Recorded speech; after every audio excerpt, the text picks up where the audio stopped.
Now, I don't know about you, and I really don't know about you. That's a good thing, huh? But I sometimes like to have some lighthearted fun when it comes to mysteries and conspiracy theory stories. The only thing that's even more fun is checking the facts and trying to debunk them. And what else has more crazy theories swirling around it than the Bermuda Triangle? Can you guess which ones are true and which are fake? Number 1. The bottomless ocean and vile whirlpools. Let's start with something not too far out of this world. As you probably know, the Bermuda Triangle is situated near the Bahama Islands, and if not for its huge, mysterious neighbor, the Bahamas would be a mystery in and of itself. Turns out there's a strange structure around the bottom of the islands. The bottom of the ocean here is inconsistent. Every now and then, the otherwise sandy floor is replaced by giant dark holes, like a living place for some giant eel. Of course, we're not talking about sea monsters here, at least for now. The most common problem with those caverns, named blue holes, is that sometimes tidal waves can make them produce vortices and whirlpools. Experienced divers who love blue holes with all their hearts say that they're like waterfalls in the middle of the sea. They suck thousands of gallons of water into the depths and nothing can escape them. So, can these whirlpools be guilty of all the disappearances happening in the Bermuda Triangle? To be fair, it's not plausible. First, the whirlpools mostly appear in the inland blue holes, situated on the island and not in the ocean. And secondly, even if a vortex could sink a small boat, it wouldn't likely be an issue for big ships, let alone airplanes. They're far above that in every possible meaning. 2. What lurks in the depth of blue holes? Only about 20% of blue holes were ever explored, and there are probably a lot more of them in the Bahamas area than we think. All we know is that they might relate to each other via branching tunnels and caverns. This fact alone might explain why some ships vanished in Bermuda and were never found. Brace yourself, we're now stepping into the crazy territory with this next question. What if something could drag a ship down there? The local people of Andros Island, part of the Bahamas, have a legend in their folklore about a giant, vile, octopus-like creature named Luska. Nobody knows how big this creature could be, but all legends point to the blue holes as its home. Impossible, right? Well, strangely enough, some giant octopuses were seen and even caught nearby, though they weren't nearly as big as the legendary creature. But you know how it goes. Everything is way bigger if you're scared enough. So this legend may well be partially legit. On the other hand, a giant octopus capable of dragging ships to rock bottom? None have grown to a size this big as far as we know, so this version doesn't seem too concerning. But still sounds too cool not to mention. Number 3. The city on the bottom of the Bermuda Triangle. Among paranormal researchers and investigators, there are as many Bermuda Triangle fans as fans of the ancient lost city of Atlantis. Can you imagine the excitement when the first news about strange structures on the bottom of the Bermuda Triangle was released? Some believe that the people of Atlantis had some unimaginable power at their disposal. As those believers say, the leftover influence of this power could be the source of electromagnetic anomalies, guilty of misdirecting ships and planes and leading them to their demise. It all might sound questionable and even laughable, if not for the fact that there really are some strange structures lying at the bottom of the Bermuda Triangle. Some even reported the presence of giant pyramids here, and in some articles it was stated that they were made of glass. In reality, the only giant things here are overstatements. There certainly aren't any glass pyramids. The structures don't look like pyramids at all, and to even call them structures, as the remains of man-made buildings, would be a bit too generous for what's there. These structures are called the Bimini Road. It lies northwest from the shore of North Bimini Island. In fact, it consists of two strange rock formations. Both look suspiciously like building blocks. At first, it seemed like these rocks were too linear and rounded to be of natural origin. The main hypothesis stated that Bimini Road was the only visible part of a more complex man-made structure, buried in the sand of the ocean bottom. Further research showed that underlying ground layers beneath the Bimini Road featured nothing but bedrock, with no possible cavities in it. That totally excludes any possibility of these rocks being part of a building. Also, no matter how close researchers looked into Bimini Road, they never found any evidence of masonry on the rocks. So, what can we conclude about the ancient city on the bottom of the Bermuda Triangle? I guess sometimes rocks are just rocks. There's no reason to search for Atlantis in all of them. Debunked. Number 4. I'm not saying it's aliens, but… well, don't worry, I'm not going to cloud your eyes with some weird sightings or other unreliable evidence.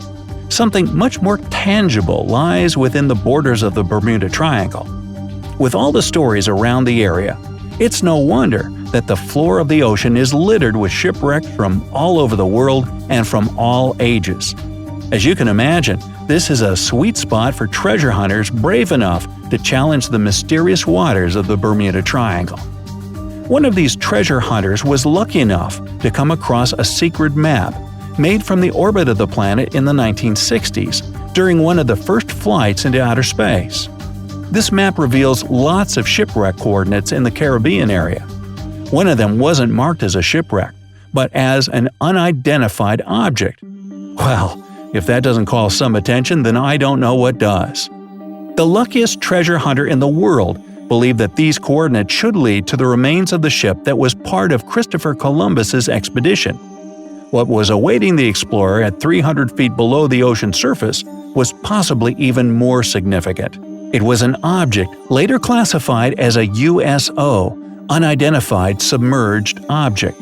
It was nothing like a man-made ship, and there was no way something like it could have been formed purely by nature. Plastered with layers and layers of coral, the object was unidentifiable, but it was huge, with long protrusions sticking out of it in bunches of 5 in different directions. 2 more identical objects were found nearby. So the pattern of protrusion wasn't just random, like a freak of nature. The strangest thing? I can't debunk it. You may think I'm sold on this finding because I really have nothing to show against it. But I don't think it's something extraordinary because there's no further research, no scientific articles, just nothing. I don't think something like this would be ignored, but who knows? Maybe some investigation on strange objects is going on right now, and the scientific community is getting ready to change our outlook on the universe once and for all. Number 5. The Hutchinson effect. Sounds super scientific, I know, and believe me, I'm not here to try to debunk science. What I'm talking about lies somewhere beyond the boundaries of traditional knowledge. A lot of Bermuda Triangle stories feature reports allegedly received from missing aircraft and ships. There are reports about strange cloud formations, tunnels in the air, or above water, or the sudden appearance of thick fog sparkling with electric lights. As legend suggests, some of these anomalies are not only capable of completely disorienting any vehicle, but also removing them from where they were altogether. Some enthusiasts of this theory draw a line between it and the experimentations of Joseph Hutchinson, who was trying to prove that electromagnetic fields can collide with each other and produce all kinds of disturbances to reality itself. He's done countless experiments in which electromagnetic fields were able to make objects levitate, fly out of the water, and begin to illuminate. Hutchinson himself thinks that similar things may have their place in special places like the Bermuda Triangle. Now, you probably have an idea why I'm not too confident about how scientific this phenomenon is. A lot of Hutchinson's experiments were even recorded on camera, but it doesn't serve as documental proof. It mostly does the opposite.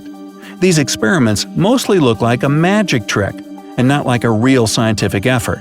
None of the Hutchinson's effects were ever proved to be real. All of the mentioned theories have one cool thing in common. They all show how imaginative people can be. And let's not forget that imagination is the foundation for exploration and the pursuit of real knowledge. And one good piece of evidence may turn the table upside down in no time. Even the Bermuda Triangle mystery might eventually be solved. And I can't wait to know the solution to this riddle.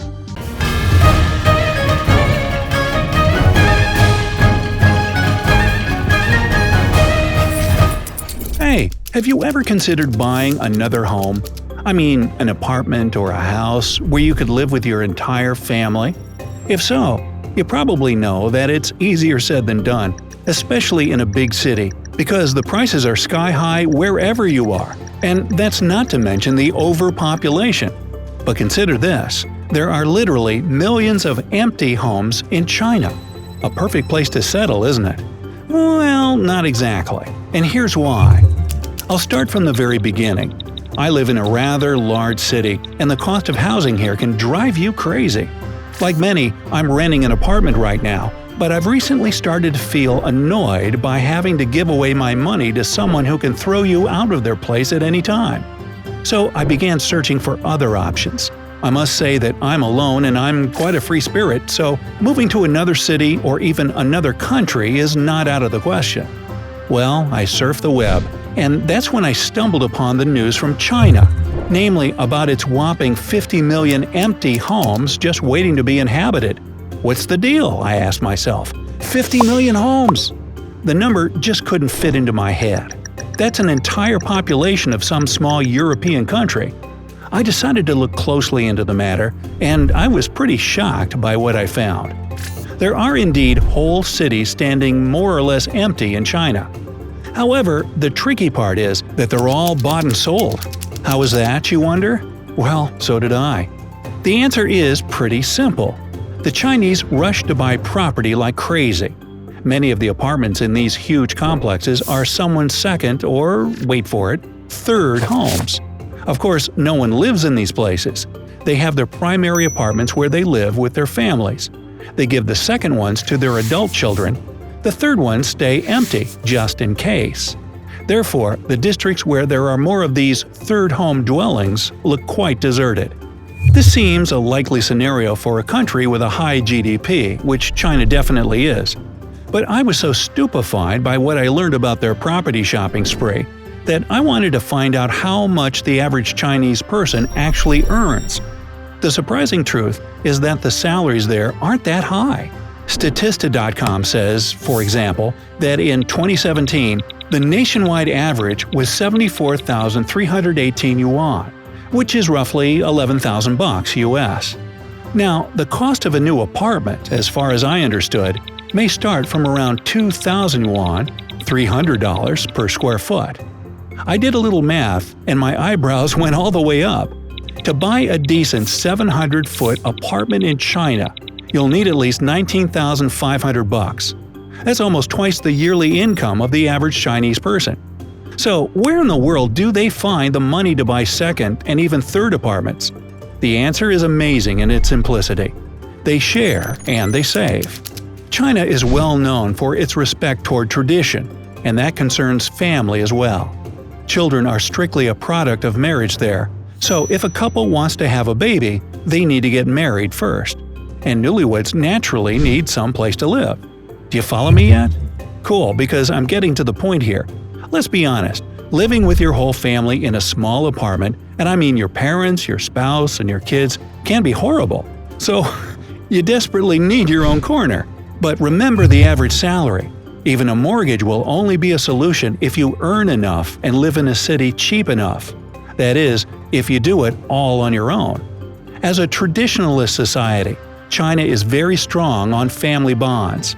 Basically, if you ask your family to help you out with the money you need to buy an apartment, they'll most likely give you a hand.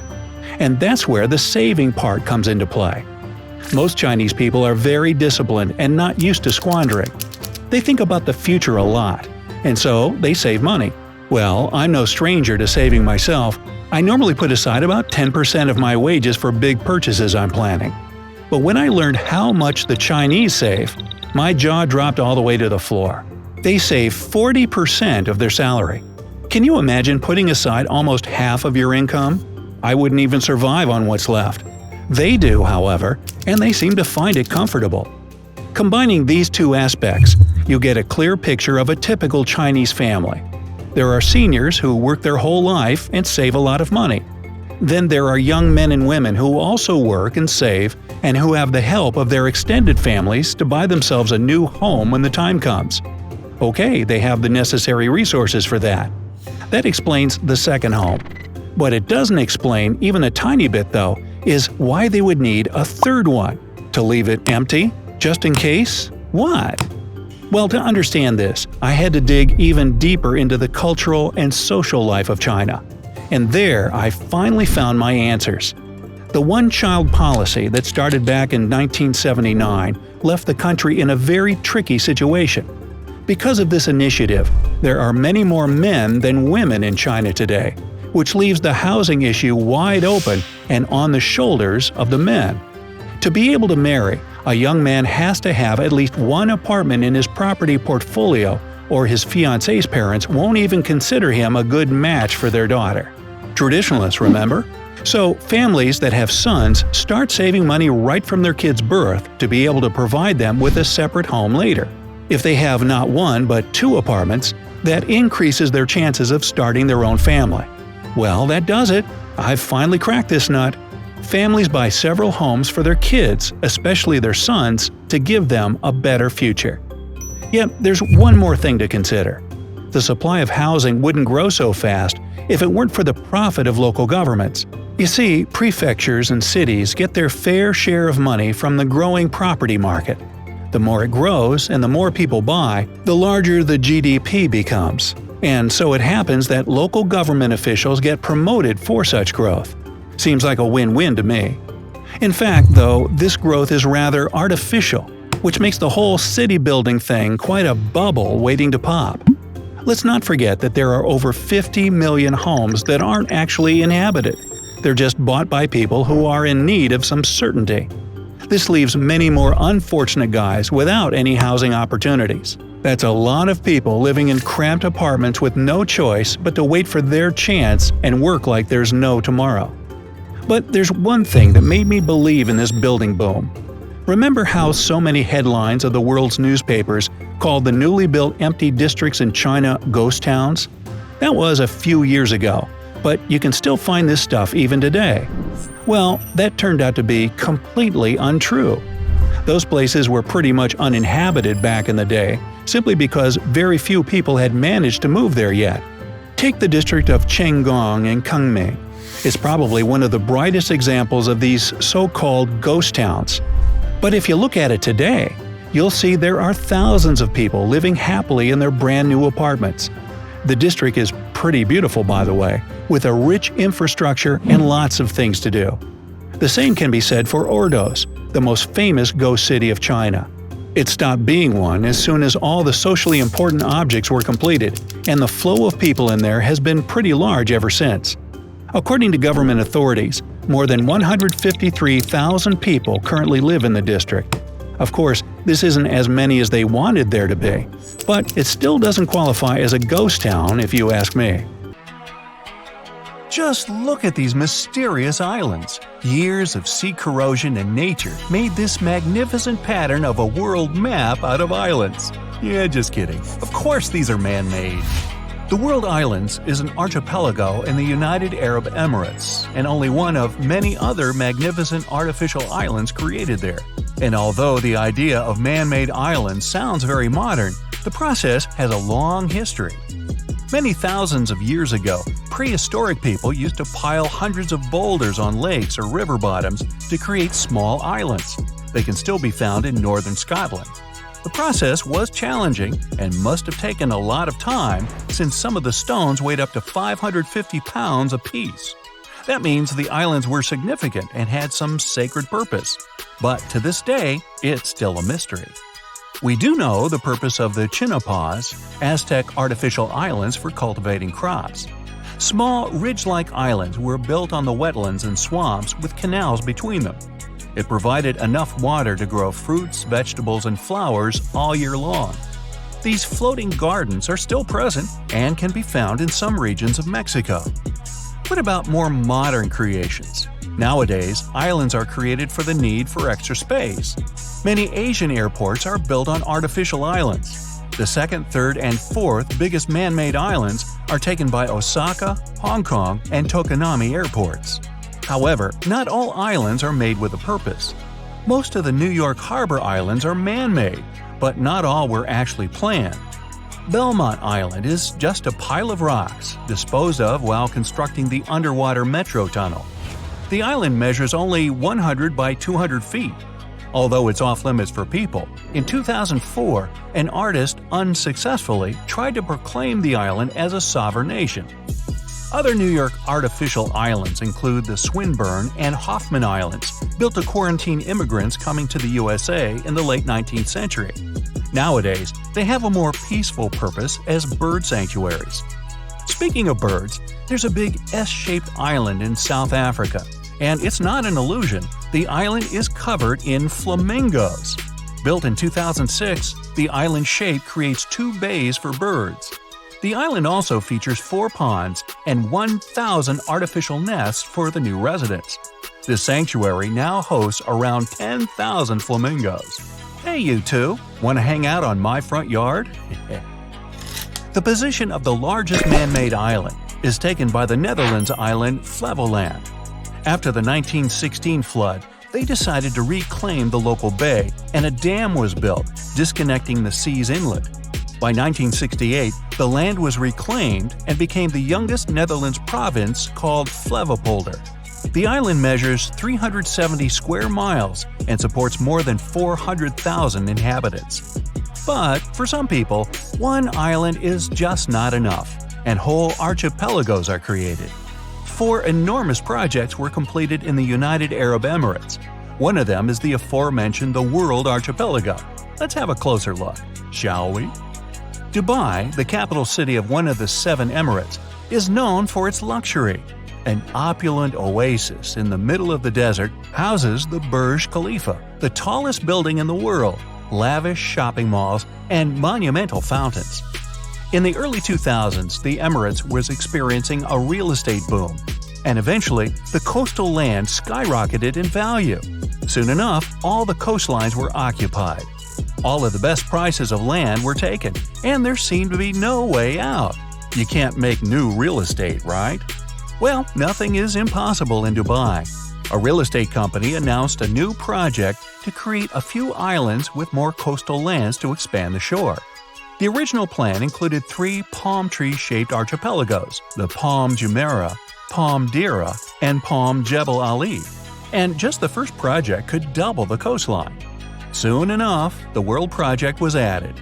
The archipelago was supposed to look like, you guessed it, a map of planet Earth. After completion, the universe was supposed to be added. A group of islands representing the Sun, Moon, a galaxy, and the Milky Way. The islands were supposed to be covered in private housing, villas, hotels, water parks, shopping malls, and entertainment centers.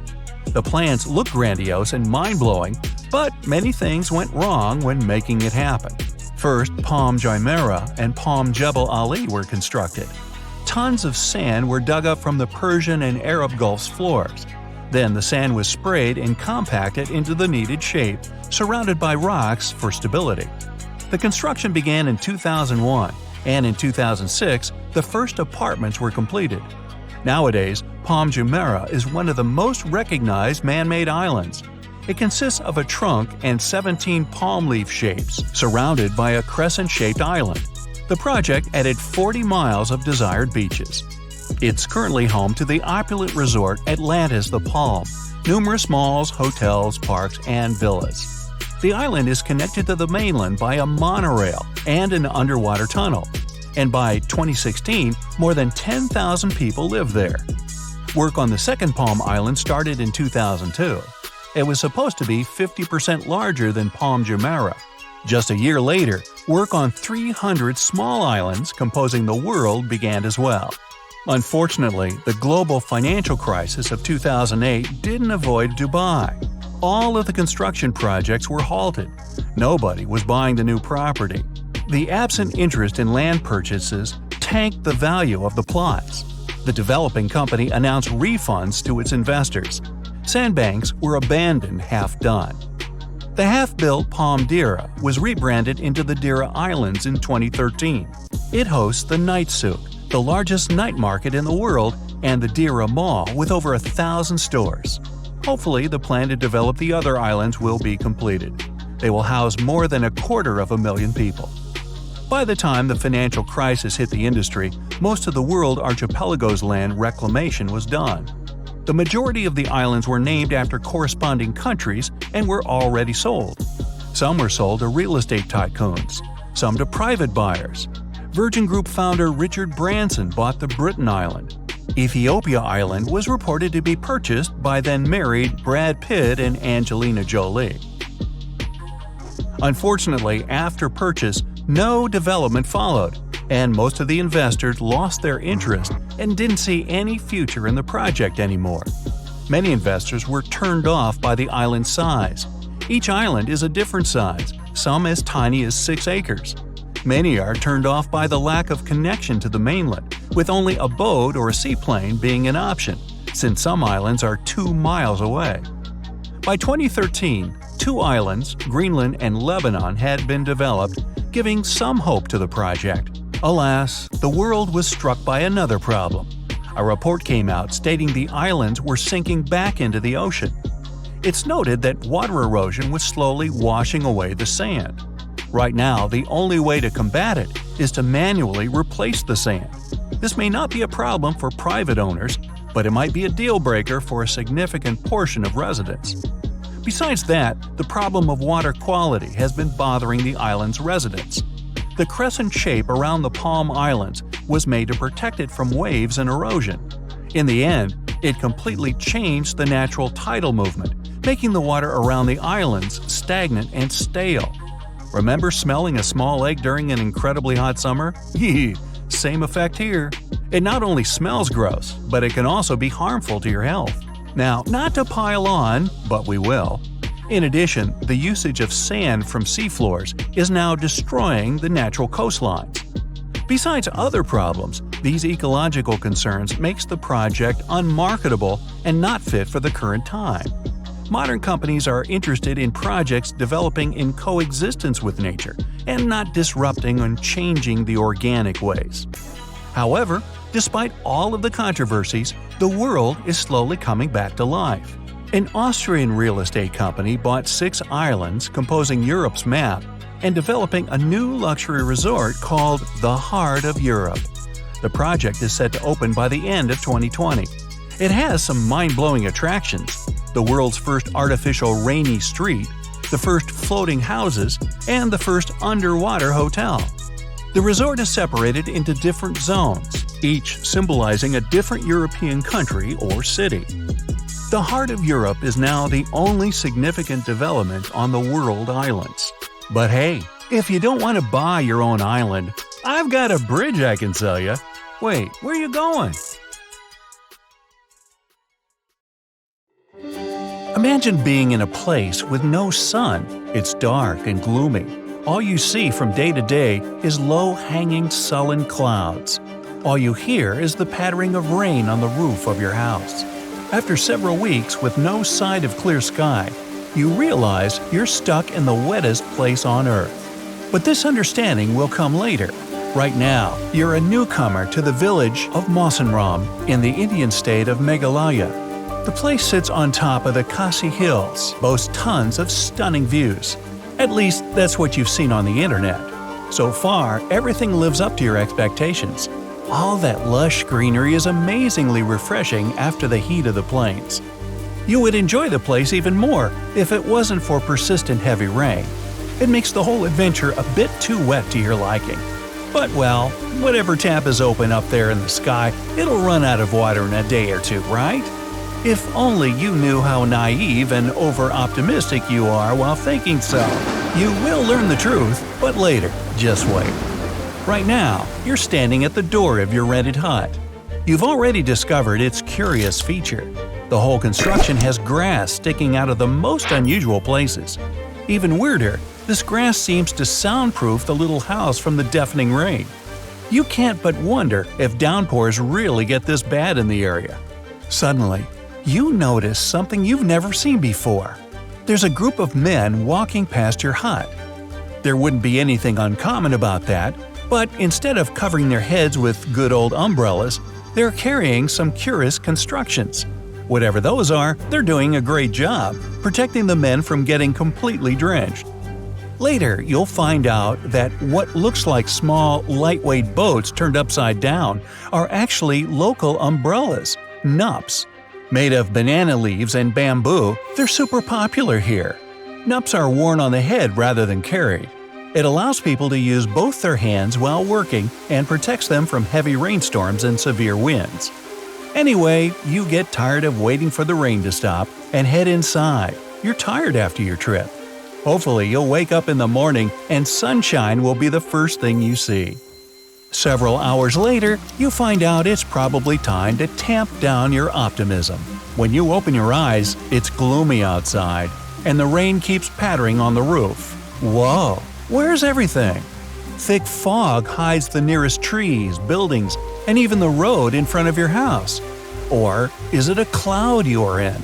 Whatever this is, it makes the surroundings look mysterious and eerie. The nightmarish white nothingness around is spine-chilling. It's also dark indoors, even though it's daytime. Quite soon, you start feeling bored. Ha! You wouldn't complain if you knew that villagers sometimes don't go outside for months at a time.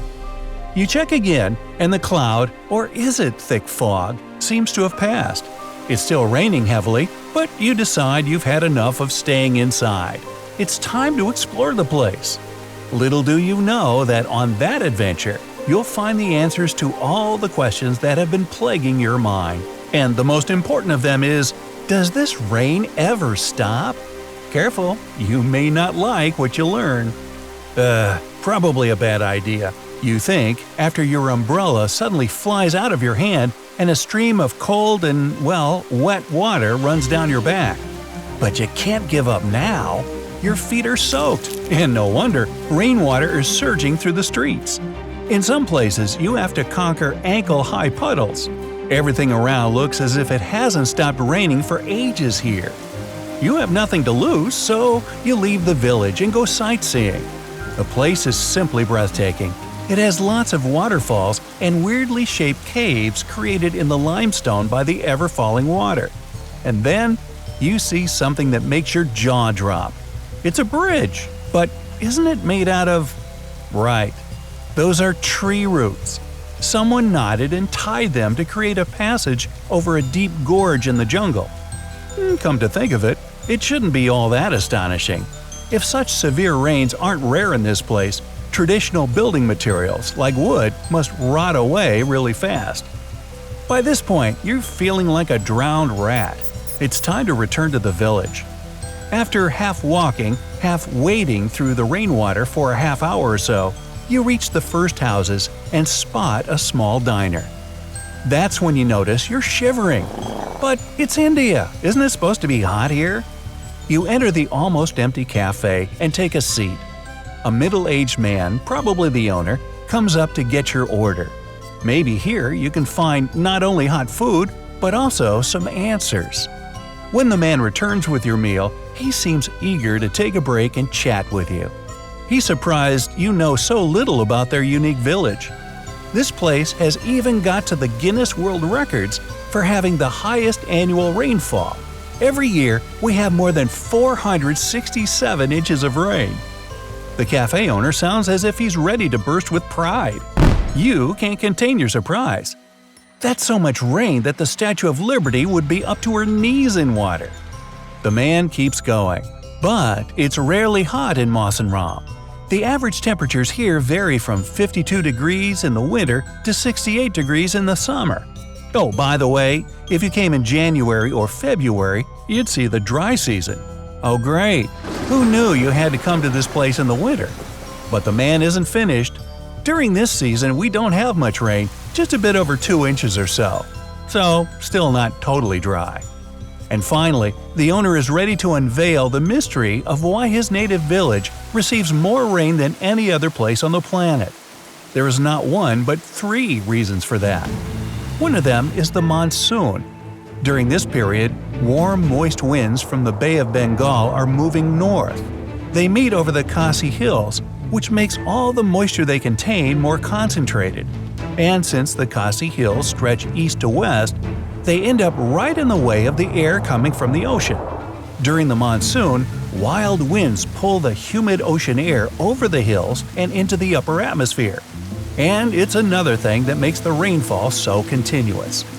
There's admiration in the cafe owner's voice as he finishes his speech. It's a lot of rain here, it's true. I remember that time when the monsoon season lasted for 2 years, and there were no breaks in the rain whatsoever. When it happens, there's nothing left but to wait it out. But we're used to it. Sooner or later, you'll get used to it too.